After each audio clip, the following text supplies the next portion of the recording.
MD Afwan Ahmed লিখেছেন, আসসালামু আলাইকুম ওয়া আসসালাম। আমার প্রশ্ন হলো আমি পলিটিক্যাল গ্রাউন্ডে রিফিউজি হিসেবে আছি। আমি যদি বাংলাদেশ হাই কমিশন থেকে এনআইডি কার্ড রিসিভ করি তাহলে কি কোনো সমস্যা হবে? Thank you. আ না, হওয়ার কথা না। কারণ হচ্ছে আপনার ন্যাশনালিটি তো রিভোক করে দেওয়া হয় নাই। আপনার তো ন্যাশনালিটি মানে আপনি তো স্টেটলেস হিসাবে পান নাই। স্টেটলেস হিসাবে কেউ পায় যেমন রোহিঙ্গা কিংবা আগে একসময় বিহারিরা পেত।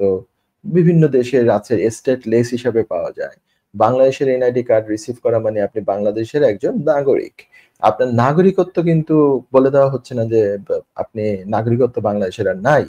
হোম অফিসও রিকগনাইজ করছে যে আপনি বাংলাদেশের সিটিজেন। That's absolutely fine.